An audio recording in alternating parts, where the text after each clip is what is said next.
여러분 안녕하십니까? 코로나19 통합 뉴스룸 5시 뉴스입니다.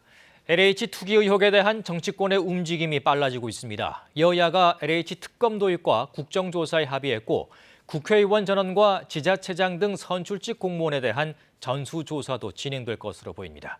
이중근 기자입니다. 국민의힘이 민주당의 LH 특검 도입 제안을 수용했습니다.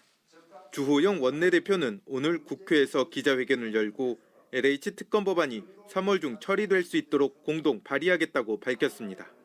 특검 제안은 시간 끌기라며 검찰 수사를 주장하던 국민의힘이 이달 중 특검을 출범시키자고 나선 겁니다. 주 원내대표는 그러면서 3기 신도시 땅 투기 의혹에 대한 국정조사도 요구했습니다. 민주당은 즉각 환영의 뜻을 밝혔습니다. 민주당 김태년 대표대행 겸 원내대표는 오늘 오후 기자간담회에서 특검 제안을 국민의힘이 수용한 걸 환영한다고 밝혔습니다. 그러면서 국민의힘이 제안한 국정조사를 수용한다고 밝히고 곧바로 여야 협의를 시작하자고 했습니다.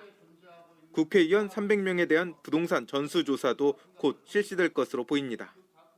국민의힘 주호영 원내대표는 거두절미하고 강력한 전수조사 실시를 요구한다고 밝혔고 이에 대해 민주당 측도 제3기관을 통한 전수조사를 즉각 실시토록 하겠다고 밝혔습니다.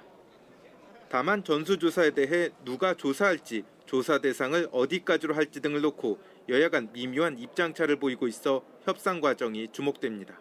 KBS 뉴스 이중근입니다. 문재인 대통령은 LH 의혹에 대해 국민께 송구하다며 처음으로 공식 사과했습니다. 그러면서 부동산 부패 사슬을 반드시 끊어내겠다고 강조했습니다. 손은혜 기자가 보도합니다. 문재인 대통령이 LH 직원들이 3기 신도시 투기 의혹 사건과 관련해 처음으로 공식 사과했습니다. 이번 사태가 불거진 지 2주 만입니다. 국민들께 큰 심려를 끼쳐드려 송구한 마음입니다. 특히 성실하게 살아가는 국민들께 큰 허탈감과 실망을 드렸습니다. 문 대통령은 이번 정부가 촛불혁명으로 탄생한 만큼 부정부패를 타파하고 적폐를 청산하기 위해 노력해왔지만 이번 부동산 투기 의혹을 보면 갈 길이 멀다는 생각이 든다고 말했습니다. 특히 이번 사건을 공공기관 전체에 대한 근본적 개혁의 기회로 삼아야 한다고 강조했습니다. 이를 위해 이해충돌 방지를 위한 장치를 마련하고 공공기관 직무윤리 규정을 강화하는 등 근본적인 제도 개선안을 마련해야 한다고 주문했습니다. 사전 예방과 사후 제재, 감독과 감시 체계 등 내부 통제 시스템을 강력히 구축해야 합니다. 이어 기획재정부 등 공공기관을 관리하는 부처는 공공기관 평가에서 공공성과 윤리 경영의 비중을 대폭 강화해달라고 지시했습니다. 또 공직자 개인에 대해서도 공직윤리에서 일탈하는 행동을 하면 엄격하게 책임을 묻겠다는 뜻을 분명히 했습니다. 문 대통령은 사회 전체에 만연한 부동산 부패의 사슬을 반드시 끊어내겠다며 국민도 뜻을 모아달라고 당부했습니다. KBS 뉴스 손은혜입니다. 서울시장 보궐선거에 출마한 국민의당 안철수 대표가 서울시장 후보 단일화 후 승패와 관계없이 국민의힘과 합당을 추진하겠다는 뜻을 밝혔습니다. 안 후보는 오늘 국회에서 기자회견을 갖고 서울시장이 되면 국민의당 당원 동지들의 뜻을 얻어 국민의힘과 합당을 추진하겠다며 양당 합당의 기반 위에서 3단계로 범야권의 대통합을 추진함으로써 정권 교체의 교두보를 놓겠다고 말했습니다. 이에 대해 국민의힘 오세훈 후보는 늦었지만 환영한다면서도 시간을 소모하지 말고 선입당, 후 합당을 결단해 달라고 말했습니다. 오늘 코로나19 신규 확진자는 363명으로 집계됐습니다. 방역당국은 사람이 많이 모이는 공원과 백화점 등을 집중 관리하고 외국인 근로자가 코로나19 진단검사를 받도록 하는 특별 방역 대책을 내놨습니다. 박진수 기자입니다.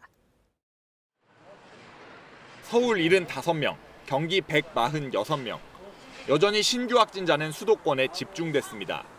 방역당국은 수도권에서 전체 확진자의 70% 이상인 300명대 확진자가 나오고 있다고 우려했습니다. 특히 증상이 있는데도 검사를 받지 않고 다중이용 시설을 방문하는 경우가 많은데 이는 집단 감염의 주요 원인이라고 지적했습니다. 유증상자의 이용 억제만으로도 집단 감염을 최소 23% 이상 예방 가능한 것으로 판단하고 있습니다. 집단 감염이 확진자 발생 사례의 30에서 40%를 차지하고 있는데 그중 5건 중 1건 이상은 코로나19 증상이 있는 사람이 다중이용시설을 방문해 촉발된 집단 감염이라는 겁니다. 방역당국은 2월 이후 이런 사례가 19건, 발생한 확진자는 모두 834명으로 추정된다고 밝혔습니다. 이에 따라 방역당국은 수도권 특별 방역대책을 내놨습니다. 내일부턴 다중이용시설 집중관리가 시작됩니다. 봄철 시민들의 방문이 많은 공원과 유원시설, 백화점과 쇼핑몰 등이 대상입니다. 외국인 노동자에 대한 진단검사도 실시됩니다. 서울시는 내일부터 31일까지 고용주와 외국인 노동자가 임시 선별검사소에서 진단검사를 받아야 한다는 행정명령을 내렸습니다. 경기도는 외국인 노동자를 채용할 때 채용 전 진단검사 실시를 의무화할 예정입니다.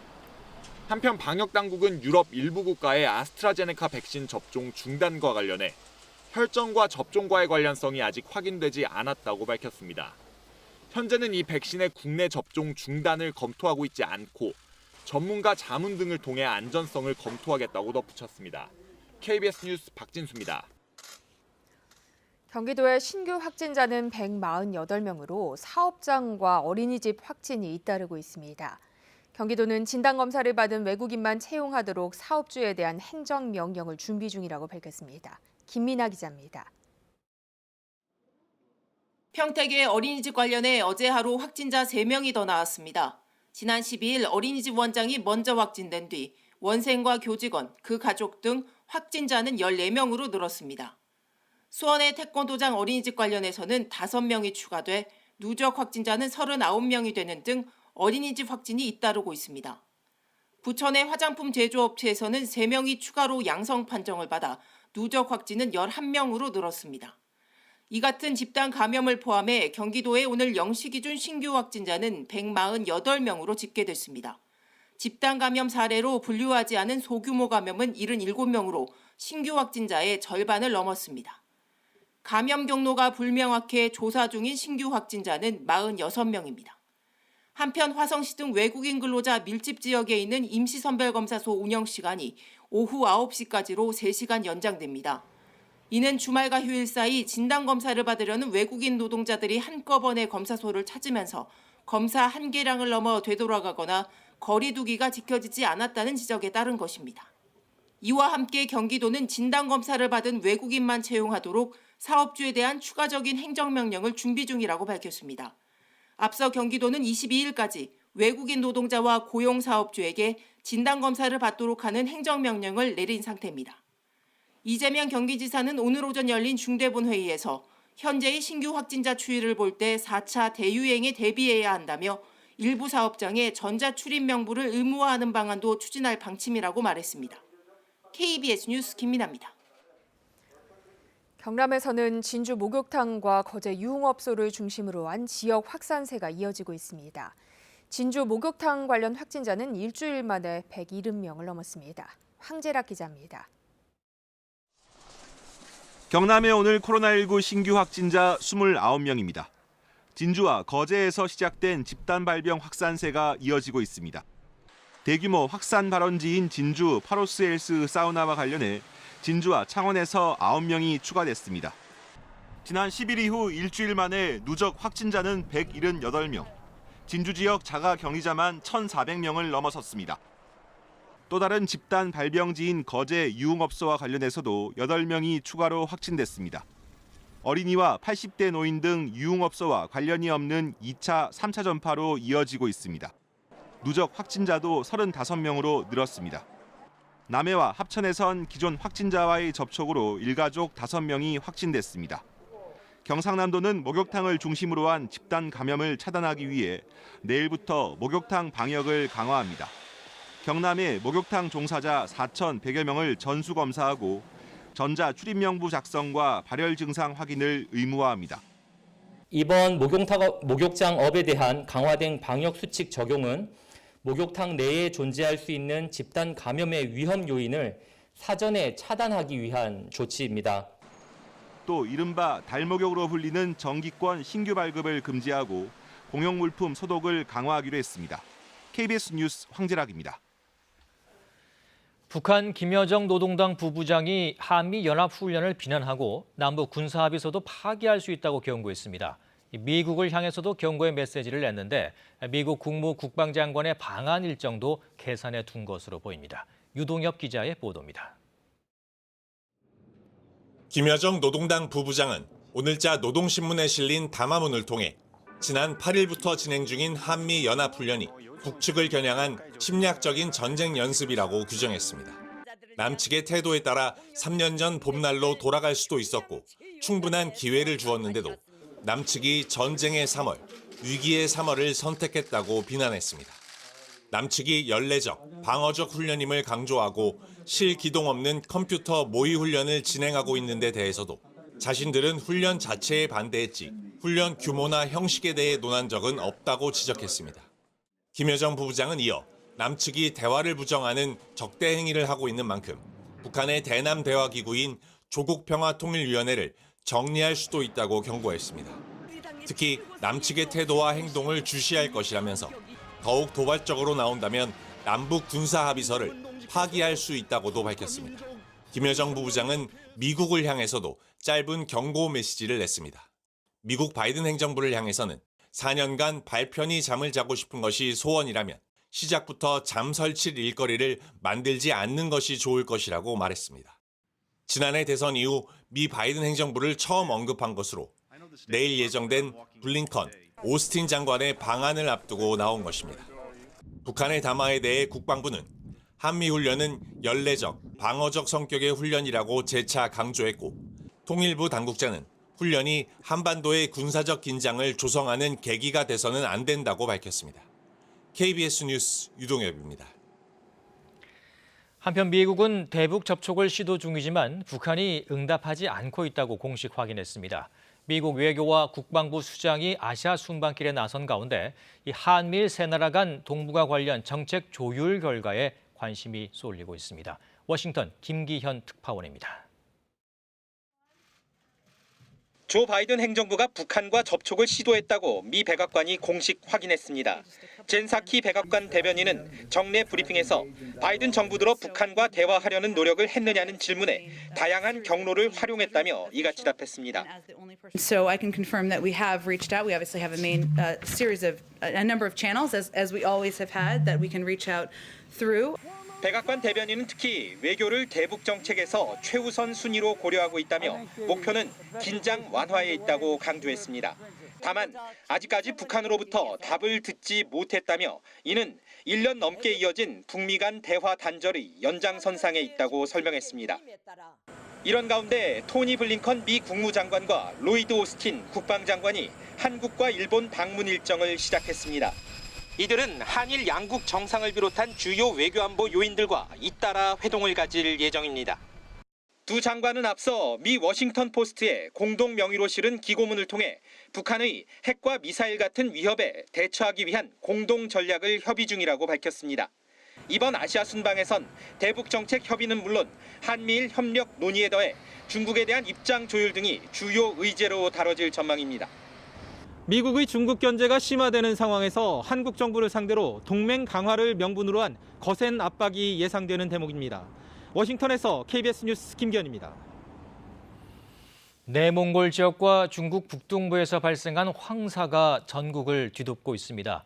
특히 수도권과 충청, 호남 등 서쪽 지역의 미세먼지 농도는 매우 나쁨 수준까지 올라갔습니다. 이호준 기자입니다.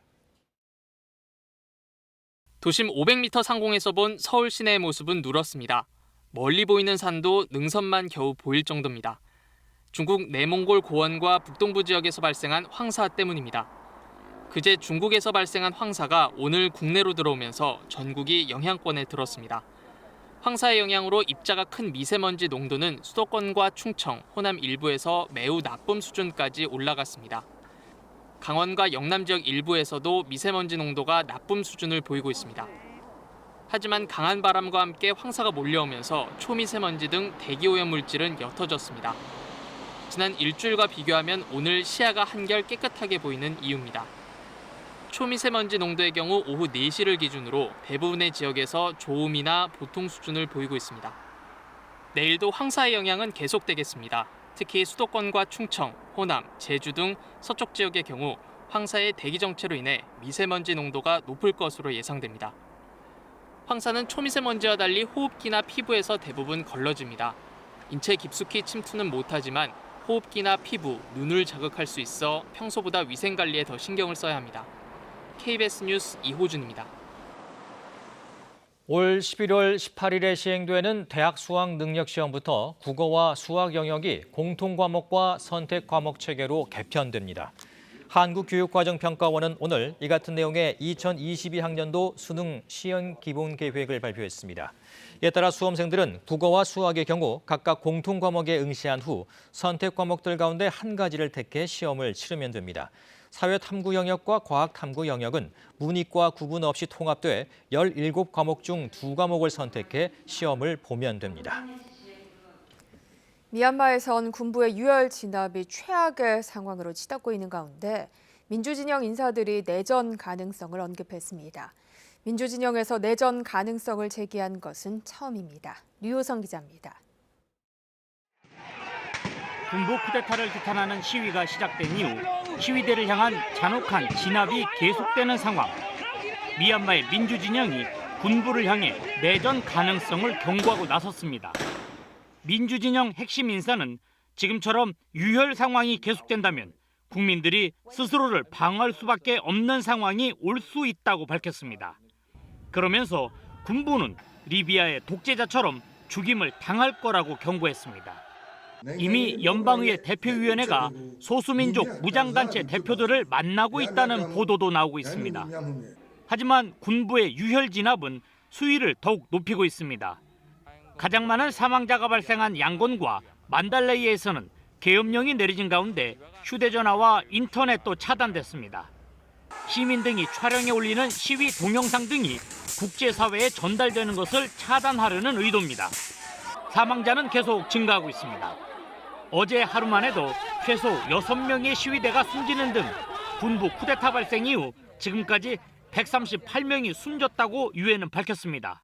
The Secretary General strongly condemns this ongoing violence against peaceful protesters and the continuing violation of the most basic human rights of the people of Myanmar.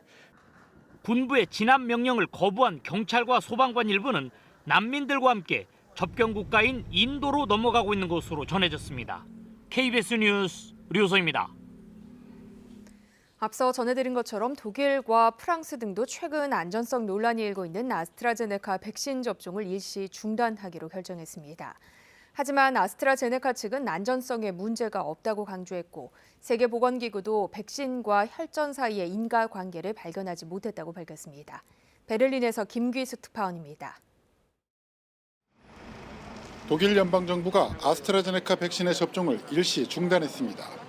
Aufgrund einer aktuellen Empfehlung des Paul-Ehrlich-Instituts setzt die Bundesregierung die Corona-Impfung mit AstraZeneca vorsorglich aus.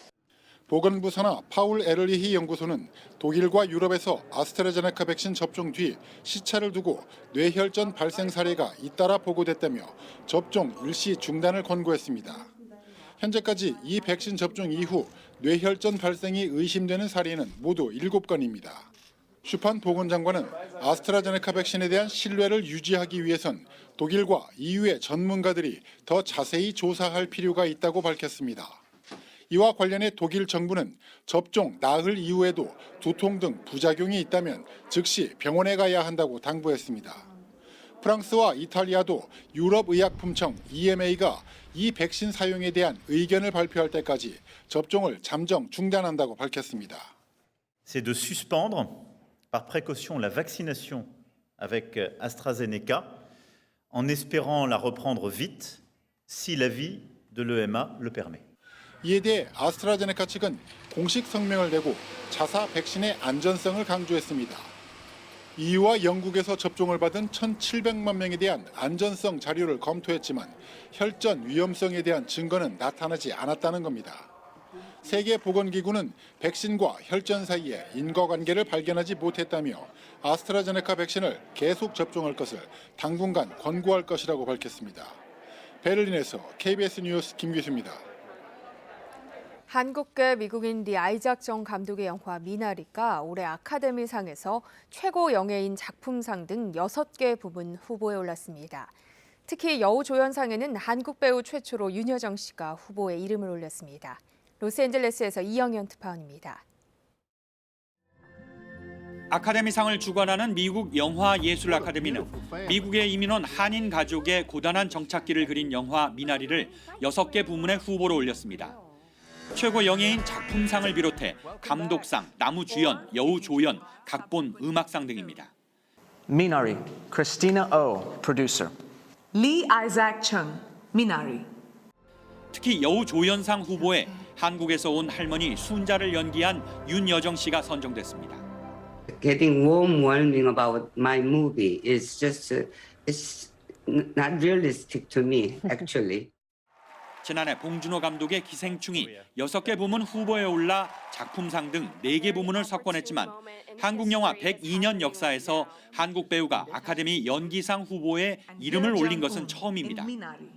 또 미나리에서 한국인 아버지를 연기한 한국계 미국 배우 스티븐 연도 아시아계 미국인 최초로 아카데미 나무주연상 후보에 올랐습니다. The discussion around being the first Asian American, that's well and good. But... 미국 언론들은 미나리가 아카데미 역사를 새롭게 썼다며 윤여정과 스티븐 연의 수상 가능성에 주목했습니다. 최고상인 작품상에서 미나리는 가장 수상이 유력한 클로이 자우 감독의 노매드랜드를 비롯해 8개 작품과 경쟁합니다. 단편 애니메이션 부문 후보에는 한국계 미국인 에릭 오 감독의 오페라가 이름을 올렸습니다. 오페라는 벽면에 투사되는 설치 예술을 위한 작품으로 한국 제작사가 만들었습니다. 코로나19로 예년보다 2달 정도 늦춰진 제93회 아카데미 시상식은 다음 달 25일 이곳 LA 할리우드에서 열립니다. 로스앤젤레스에서 KBS 뉴스 이영현입니다. 지난주 광주공항에서 20대 남성이 지인의 신분증으로 제주행 비행기에 탑승한 사실이 뒤늦게 드러났습니다. 광주공항에서는 지난해에도 이 같은 일이 2차례나 있었는데요. 또 같은 사고가 반복된 겁니다. 손준수 기자입니다. 지난 8일 제주국제공항 20대 남성 A씨는 보안 검색대를 통과하려다 직원에게 제지당했습니다. 지인의 신분증으로 항공기를 탑승하려 한 겁니다. 경찰 조사 결과 A씨는 이틀 전에 광주공항에서 지인의 신분증을 이용해 제주행 비행기에 탑승한 것으로 드러났습니다. 광주공항의 허술한 보안 시스템은 지난해에도 문제가 됐습니다. 지난해 7월 20대 여성이 친구 신분증으로 비행기를 탔고 10월에는 초등학생이 언니 신분증으로 보안 검색대를 통과해 제주에 갔습니다. 이번에 신분 확인 절차에서 또 한 번 부실함이 드러나면서 근본적인 대책 마련이 필요하다는 지적이 나오고 있습니다. 현재 국내 공항의 신분 확인은 보안 요원이 신분증 사진과 실물을 대조하는 방식으로 이뤄집니다. 전문가들은 얼굴 인식이나 지문 등 생체 인식의 전자 방식을 도입해야 보안 문제를 해결할 수 있다고 지적합니다. 신분증 대조와 그 얼굴을 대조할 수 있는 그런 시스템이 도입된다면 저는 거의 이러한 사태를 막을 수 있다라고 판단이 들거든요. 더불어서 그 검색 요원들의 교육이 뒷받침이 된다면 이런 것은 사전에 예방할 수 있다. 신분증 도용이 잇따르고 있는 국내 공항의 허술한 보안 검색. 한국공항공사 측은 지문 등을 이용해 신분을 확인할 수 있는 시스템을 도입하겠다고 밝혔습니다. KBS 뉴스 손준수입니다. 이어서 오늘의 주식 시황을 KB증권에서 전해드립니다. KB증권입니다. 미국 증시 훈풍에 유가 증권 시장도 우상향 곡선을 그린 하루였습니다. 코스피 지수가 3,060선을 회복했고 코스닥은 1% 넘게 오르면서 나흘 연속 강세를 이어갔습니다. 오늘 코스피는 21.46포인트 상승한 3,067.17에 코스닥은 13.75포인트 오른 940.65에 마감됐습니다. 전일 미국 증시는 경제 회복 기대감이 높아진 데다 국채 금리도 하락하면서 일제히 오름세로 장을 마쳤습니다. 이에 코스피도 기관의 매수세가 유입되며 하루 만에 반등에 성공했습니다. 한국전력이 전기요금 인상 기대감에 6% 넘게 급등했고 LG전자와 LG이노텍은 1분기 호실적 전망에 힘입어 동반 상승했습니다. 또 코로나19 백신 접종이 속도를 내면서 경기 정상화 기대감이 짙어지자 항공주가 강세를 보였습니다. 반면 폭스바겐이 주력 배터리를 중국 업체가 만든 부품으로 바꾸겠다고 밝히면서 LG화학과 SK이노베이션이 동반 급락했습니다. 오늘 원달러 환율은 6원 60전 내린 1,129원 70전에 거래를 마쳤습니다. 지금까지 KB증권이었습니다. 초미세먼지 농도는 어느 정도 낮아졌지만 미세먼지가 비상입니다. 어제 중국에서 발현한 황사가 강한 북풍을 타고 우리나라에 유입이 됐는데요. 현재 미세먼지 농도 살펴보도록 하겠습니다. 현재 수도권과 중부지방 그리고 전북, 경남, 부산, 제주도에서는 미세먼지 농도가 나쁨 단계에 머물러 있습니다. 이 중에서 인천과 경기, 충남과 전북, 경남 지역을 중심으로는 미세먼지 주의보, 경보까지 발효 중인데요. 내일도 우리나라는 황사의 영향을 받을 것으로 전망됩니다. 수도권과 충청, 전북과 광주에서 미세먼지 농도가 나쁨 단계를 보이겠고요. 이 밖에도 영동과 영남 지역은 오전에 일시적으로 미세먼지 농도가 짙게 나타나겠습니다. 모레까지 우리나라는 이 중국에서 발현한 황사의 영향을 받을 것으로 전망됩니다. 이렇게 먼지, 미세먼지만 아니라면 내일 고기압의 영향권에서 전국이 맑은 날씨를 보이겠습니다. 다만 아침에 기온이 뚝 떨어지겠습니다. 특히 중부지방에서는 기온이 영하권으로 떨어지는 곳도 있겠는데요. 서울, 청주 1도, 대구, 진주 1도, 광주 2도 등으로 오늘보다 4도에서 10도가량 낮겠습니다. 낮에는 기온이 큰 폭으로 오르겠습니다. 서울이 16도, 청주 17도, 대구 18도, 광주 19도까지 오르면서 평년 기온을 크게 웃돌겠습니다. 낮 기온이 오르는 만큼 일교차가 크게 납니다. 환절기 건강관리에 유의하셔야겠습니다. 바다의 물결은 대부분 해상에서 최고 2.5m로 다소 높게 일 것으로 전망됩니다. 금요일에는 제주도에 비 예보가 나와 있습니다. 이 비는 주말에 전국으로 확대되겠고 영동과 영남 지역은 일요일까지 비가 이어질 것으로 전망됩니다. 지금까지 기상정보였습니다. 코로나19 통합뉴스룸은 7시 뉴스에서 이어집니다. 시청해주신 여러분 고맙습니다.